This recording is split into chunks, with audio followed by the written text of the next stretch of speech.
మహాగణుడవు మహోన్నతుడవు, పరిశుద్ధ స్థలములోనే నివసించువాడవు. కృపా సత్య సంపూర్ణమయీ మా మధ్యలో నివసించుట న్యాయమా? నన్ను పరిశుద్ధ పరచుటే నీ ధర్మమా? కృపా సత్య సంపూర్ణమయీ మా మధ్యలో నివసించుట న్యాయమా? నన్ను పరిశుద్ధ పరచుటే నీ ధర్మమా? మహాగణుడవు మహోన్నతుడవు, పరిశుద్ధ స్థలములోనే నివసించువాడవు.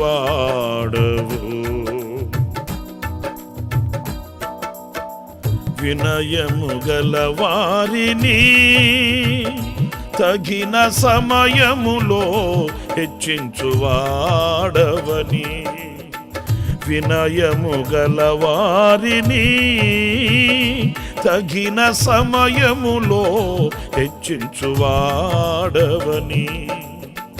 నీవు వాడు పాత్రనై నేనుటకు నిలిచి ఉందును పవిత్రతలో. నీవు వాడు పాత్రనై నేనుటకై నిలిచి ఉందును పవిత్రతలో. హల్లెలూయా యేసయ్యా నీకే స్తోత్రమయా, హల్లెలూయా యేసయ్యా నీకే స్తోత్రమయా.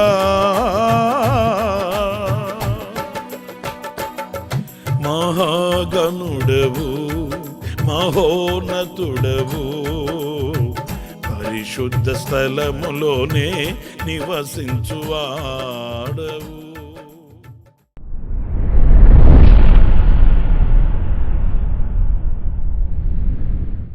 Praise the Lord. ప్రభు అయిన యేసుక్రీస్తు నామంలో మీ అందరికీ మా హోసన్న మినిస్ట్రీస్ తరపున హృదయపూర్వకమైన వందనాలు తెలియపరుస్తున్నాను.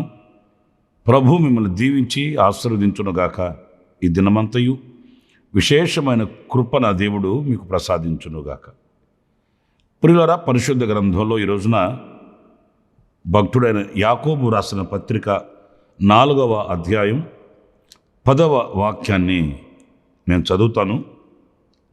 ప్రభు దృష్టికి మిమ్మును మీరు తగ్గించుకొనుడి, అప్పుడు ఆయన మిమ్మును హెచ్చించును. చూడండి, ఒక తండ్రి తమ కుమారులకు బోధించినట్లుగా ఇక్కడ దైవజనుడు ఒక చక్కటి ఉపదేశాన్ని పలుకుతూ ఉన్నాడు. ప్రభు దృష్టికి మిమ్మల్ని మీరు తగ్గించుకోండి అంటే ప్రభు దృష్టికి తమను తాము ప్రత్యక్షపరుచుకొని తన సామర్థ్యతను, తనలో ఉన్న జ్ఞానాన్ని, తనలో ఉన్న శక్తిని ప్రదర్శించడానికి ఈరోజు మనిషి పరుగులు తీస్తున్నాడు. అందుకే అన్నింటిలో ఓటమి, కన్నీళ్ళు, ఆవేదనలు మిగులుతూ ఉన్నాయి. కార్యాలు సఫలం కాక విఫలమై ఒంటరిగా మిగిలిపోతున్నాడు. ఎందుకంటే దేవుని శక్తి లేనిదే నరుని శక్తి దేనికి ఉపయోగపడదండి. అందుకే కీర్తనకారుడు చెప్తాడు, నా దేవుని సహాయము వలన నేను ప్రాకారాలు దాటుదును. దేవుని సహాయం లేకుండా మనం ఏం చేయగలుగుతాం? సమస్తము ఆయన స్వాధీనంలో ఉన్నాయి. మరి ఆయన స్వాధీనంలో ఉన్న వాటిల్ని మనం శాసిస్తే కార్యాలు జరుగుతాయండి. ఆయన ఆజ్ఞ ఇస్తే కార్యాలు జరుగుతాయి, కానీ ఆయన సమ్మతిస్తే గొప్ప కార్యాలు మనం చూడగలుగుతాం. కానీ ఆయన స్వాధీనంలో ఉన్న వాటిని మనం శాసించి జయము కలుగునుగాక, ఆశీర్వాదం కలుగునుగాక అని మనం శాసిస్తే ఆ మాటకి ఎంత విలువ ఉంటుంది? గనుక మొదట మనం ఆయనకి విధేయులమై లోబడడం నేర్చుకుంటే ఆయన మనల్ని హెచ్చిస్తాడంట. మన దేవుడు ఎవరు అనంటే మనల్ని కృంగదీసి అణగద్రొక్కి నువ్వు పనికిరాని వాడివి, ఏమి చేయలేవు, ఏమి చేతగాదు గనక నువ్వు మౌనంగా ఉండు అని అలాగా ఆయన మనల్ని కృంగదీసే దేవుడు కాదండి. ఏ పనినైనా మనం ఆయనకి విధేయులమై ఆయన నామము పేరట మనం పూనుకుంటే మనకు జయమే కలుగుతుంది. గొలియాతు దావీదును చూసి, నేనేమన్నా కుక్కరంట్రా, కర్ర పట్టుకొని వస్తున్నావు అట్లా అంటే దావీదు ఏమన్నాడు తెలుసండి? జీవము కలిగిన దేవుని పేరట, ఆయన పేరట వస్తున్నాను నేను, లేకపోతే నిన్ను ఎదుర్కొనుటకు నేను ఎంతటి వాడిని. ఆ మాటలో చాలా ఆంతర్యం ఉందండి. నిన్ను ఎదుర్కొనుటకు నా శక్తి ఏ పాటిదండి? నీవెంత, నేనెంత? నీ ఎదుట నేను చిన్న పిల్లవాడిని కదా. కానీ ఎందుకు ఎదుర్కొంటున్నాను అనంటే నా శక్తితో నేను రావట్లేదు.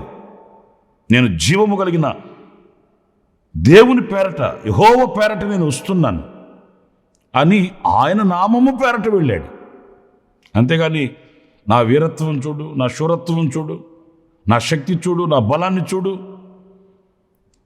నేనంతా నేను ఇంత అని తనను తాను ప్రత్యక్షపరుచుకోలేదు. నా దేవుడు నాకు జయమిచ్చాడు. గతంలో ఆయన నన్ను విడుదల ప్రసాదించాడు. గతంలో ఎన్నో అద్భుతాలు ఆయన చేశాడు నా పట్ల, ఇప్పుడు కూడా చేస్తాడు. అందుచేత నేను వెళ్తాను గొలియాతు మీదకి అని సౌలుతో దృఢంగా చెప్పాడండి. చెప్పడం మాత్రమే కాదు, చేసి చూపించాడు. తాను వెళ్ళిన ఆ యొక్క పోరాటంలో ఒక గొప్ప ఘన విజయం కలిగింది. పెద్ద పెద్ద శూరులు, వీరులు మౌనంగా కూర్చొని ఉన్నారు అక్కడ. కానీ దేవుని పేరట వెళ్ళిన వాడు జయాన్ని పొందుకున్నాడు. ప్రియమైన దేవుని బిడ్డలారా, ఆయన మనల్ని హెచ్చిస్తాడు. ఆయన మనల్ని హెచ్చించున్నట్లు మనం ఆయనకి లోబడి ఆయన దృష్టికి మనం తగ్గించుకోవాలి. తగ్గించుకోవాలంటే మనం ప్రతిదీ కూడా ఆయనకు అప్పగించుకొని, ప్రభువా నా వలన కాదు, ఇది మీరు చేయాలి. ప్రభువా నా చేత కాదు, మీరు రావాలి. ప్రభువా నా వల్ల కాదు, మీరు నిలవాలి. మీ వలన అవుతుంది, మీ సహాయం వలన నేను చేయగలుగుతాను అనే విధేయతతో కూడిన మాట మన గుండెల్లో నుంచి రావాలండి, పెదాల నుంచి కాదు. ఏదో నామకావాస్తిక పలకాలని మాట్లాడాలని కాదు, హృదయ అంతర్భాగంలో నుంచి రావాలి.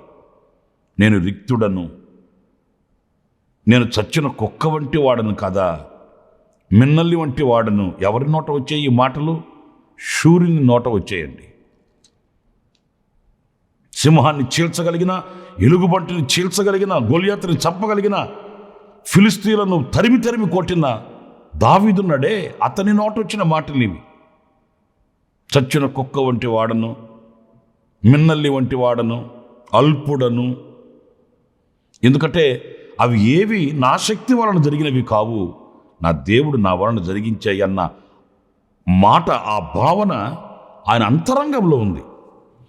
గనుక ఆ అంతరంగంలో నుంచి వచ్చిన ఆ మాట దేవుడు చూచాడు, ఆయన అంతరంగాన్ని గుర్తించాడు.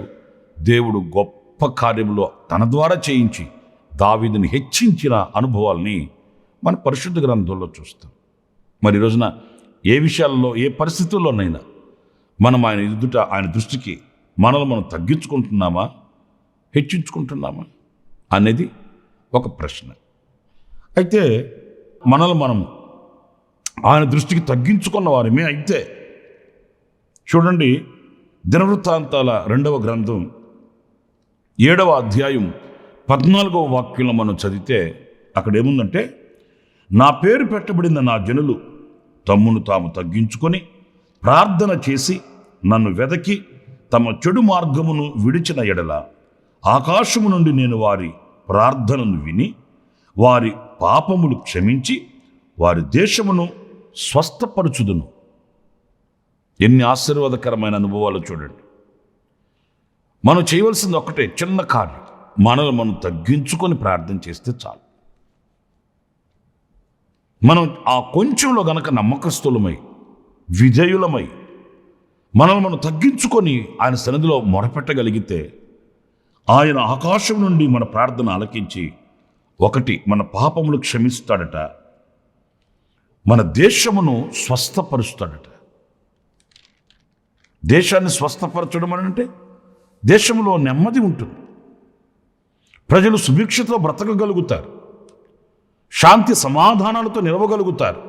ఎలాంటి తొందరలు దేశంలో ఉండవండి. దుష్ట మృగాల యొక్క అలజడి దేశంలో ఉండదండి. స్వస్థత కలుగు చేయడం అంటే అర్థం ఏంటంటే ఆరోగ్యకరమైన పరిస్థితులు మన దేశంలో చూడగలుగుతామండి. ఈరోజు దేశం పరిస్థితి మనకు తెలుసు కదా. ఒకవైపు ఆర్థిక మాంద్యం, మరొక వైపు రోగాల నినాదాలు, మరొక వైపు రాజకీయంగా జరుగుతున్నటువంటి అలజడులు, ఇవన్నీ మనం గమనించినప్పుడు మనకు కలవరం కలుగుతుంది. ఏంటి పరిస్థితులు ఇలాగా మారిపోతున్నాయి, ఈ తెగుళ్ళేంటి, ఈ మరణాలేంటి, ఇవన్నీ మన హృదయాన్ని కలతకి గురి చేస్తాయండి. కానీ ఒక ఆరోగ్యకరమైనటువంటి పరిస్థితులు ఎప్పుడు నెలకొల్పబడతాయి దేశంలో అనంటే ప్రజలు తమను తాము తగ్గించుకొని. ఈ రోజున ప్రజల మధ్య ఈ వినయము, విధేయత, తగ్గింపు మనం చూడలేకపోతున్నామండి. అసలు దేవుడే లేడని తిరగబడుతున్న ప్రజలు ఉన్నారండి. దేవుడు ఎక్కడున్నాడండి, దేవుడుంటే చూపించు అనే స్థితికి అహంకారపు మత్తుతో మనిషి దిగి వచ్చేసాడు. అందుకే ఈ రోజున పరిస్థితులు మారిపోతున్నాయి. మనం అనుకోవచ్చు ఏంటి పరిస్థితులు ఎలాగా మారిపోతున్నాయని, కానీ అది కాదు మనం అనుకోవాల్సింది. ఏంటి మనుషులు ఇలా మారిపోతున్నారేంటి, ఈ అహంకారం ఏంటి, ఈ గర్వం ఏంటి, ఈ గర్వాంధురైనటువంటి మనిషి హృదయంలో కలుగుతున్న ఆలోచనలు ఏంటి, ఇవి మనం ఆలోచించి మనల్ని మనం తగ్గించుకోవాలండి. నా ప్రియమైన సహోదరులారా,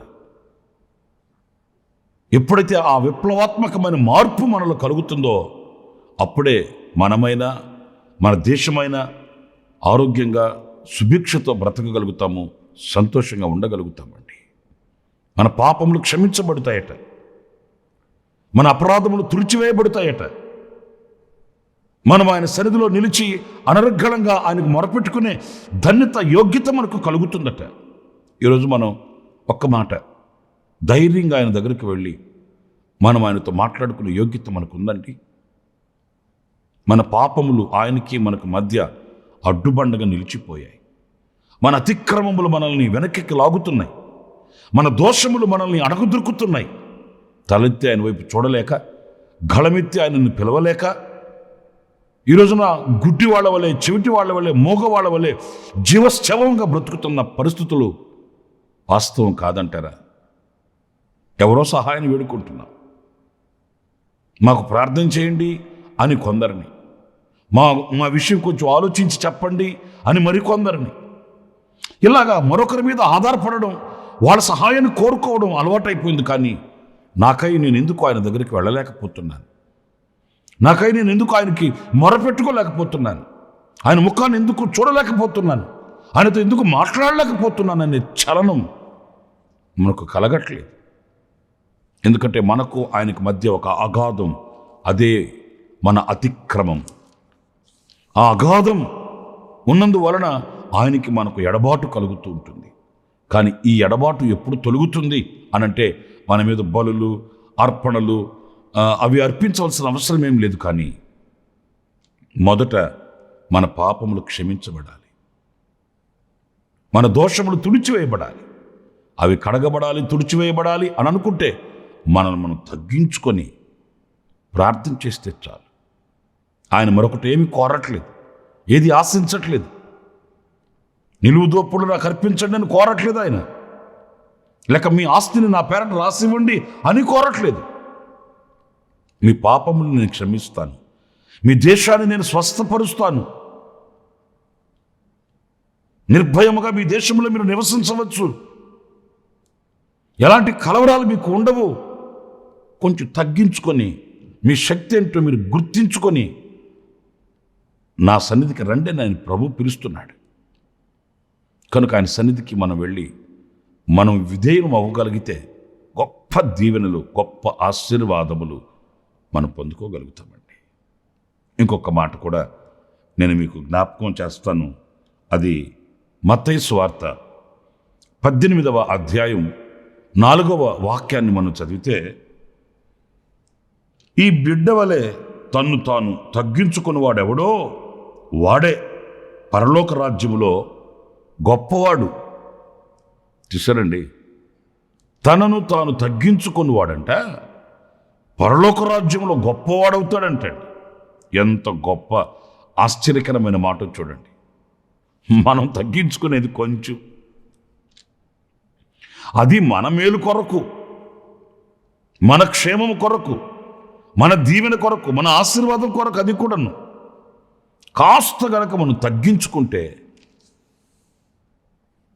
అలాంటి వారిని పరలోక రాజ్యంలో గొప్పవాళ్ళుగా చేస్తాడంట. ఆయన గొప్పవాళ్ళుగా చేస్తాడట. ఈ లోకంలో కొంచెం గొప్పవాళ్ళుగా ఉంటేనే అది ఎంత ఘనతో నేను చెప్పాల్సిన అవసరం లేదు ఈ లోకంలో. మరి పరలోకంలో గొప్పవాడంటే ఇక ఎంత ఆధిక్యత మీరు చూడండి. పరిశుద్ధ దేవదూతలు ఉంటారు అక్కడ, 24 పెద్దలు ఉంటారు అక్కడ, ఇశ్రాయేలీయుల 12 గోత్రాలు ఉంటాయి అక్కడ. ఈ లోకాన్ని త్యజించి తమ వస్త్రములను ఉదుకుకొని పరిశుద్ధపరచబడిన పరిశుద్ధులు ఉంటారు అక్కడ. వారందరి ఎదుట మనల్ని గొప్పవాళ్ళగా చేస్తాడట ఆయన. దేవుని పరిశుద్ధ నామానికి మహిమ కలుగును గాక. ఈ దర్శనం కలిగిన వ్యక్తి, ఈ దూరదృష్టి కలిగిన వ్యక్తి, ఈ అభిలాష కలిగిన వ్యక్తి ప్రియులారా ఈ లోకంలో తనను తాను తగ్గించుకోవడానికి వెనకంచి వేయడండి. ఈ దృష్టి, ఈ దర్శనం లేని వ్యక్తి తగ్గించుకోవడానికి ఇష్టపడడు. ఎందుకు తగ్గించుకోవాలి? నా కులం ఏంటి, నా గోత్రం ఏంటి, నా మతం ఏంటి, నా చదువేంటి, నా స్టేటస్ ఏంటి, ఇలా అహంకారపు మత్తుతో విర్రవీగుతాడండి. అది నాశనానికి తీసుకుని వెళుతుంది. నాశనానికి ముందు గర్వం నడుస్తుందని వాక్యం చెప్తుంది. కనుక నా ప్రియ సహోదరుల, ఆ పరలోక రాజ్యంలో గొప్పవాళ్ళుగా మనం ఉండాలంటే మనలో ఈ తగ్గింపు ఉండాలి. మనల్ని మనం తగ్గించుకోవాలి. ఒక్క విషయంలోని కాదు, అన్ని విషయంలో మనల్ని మనం తగ్గించుకొని వినయము కలిగిన వారమైతే ఆయన పరలోక రాజ్యంలో మనం గొప్పవాళ్ళుగా చేస్తాడు. ఈ లోకమందు కూడా ఆయన మనల్ని ఆశీర్వాదకరమైన వ్యక్తులుగా మలచి మార్చి ఆయన నడిపిస్తాడు. తల వంచండి, చిన్న ప్రార్థన. జీవాధిపతి అయిన ప్రభువా, మీకు వందనాలనైనా. ఆనాడు భక్తుడైన యాకోబు పలికినట్లు మీ దృష్టికి మమ్మల్ని మేము తగ్గించుకున్న వారమైతే మీరు మమ్మల్ని హెచ్చిస్తారని దైవజనుడు పలికిన మాటని ఈ పూట మేము ధ్యానించుకుంటూ వచ్చాము. అవును, మేము తగ్గించుకుంటే నీ చేత మేము హెచ్చించబడతాము. మేము తగ్గించుకుంటే మా పాపములు క్షమించబడి మా దేశమును స్వస్థత పొందుకొనిన వారమై మా దేశంలో మేము సంతోషంగా, ఆశీర్వాదకరంగా, సుభిక్షతో బ్రతకగలుగుతామని మమ్మల్ని మేము తగ్గించుకుంటే మీ రాజ్యంలో మమ్మల్ని గొప్పవాళ్ళగా చేస్తామని మీరు చెప్పిన మాటలు అమోఘమైనవి, శ్రేష్టమైనవి, ఎంతో ఘనమైనవి. ప్రభువా, మమ్మల్ని మేము తగ్గించుకొని ఈ గొప్ప దీవెనలకు మేము పాత్రులగుటకు ఇదిగో మేము తీర్మానం చేసుకుంటూ ఉన్నాము. మా తీర్మానాలు స్థిరపరచమని మమ్మల్ని మీ చేతులు సమర్పించుకుంటూ యేసు ప్రశస్త నామములో ప్రార్థన చేసి వేడుకొనుచున్నాము తండ్రి. Amen, amen. ప్రభు మిమ్మల్ని ఆశీర్వదించి దీవించునుగాక. విశేషమైన కృప ఈ దినమంతా ప్రభు మీకు అనుగ్రహించునుగాక. ఆమెన్. ప్రతిదినము ఈ అనుదిన కృపాను సందేశముల కొరకు, ఇంకా మరిన్ని ఆత్మ సంబంధమైన సందేశాల కొరకు ఈ మా యూట్యూబ్ ఛానల్ ను సబ్స్క్రైబ్ చేసుకోండి. Pastor Ramesh hosanna ministries.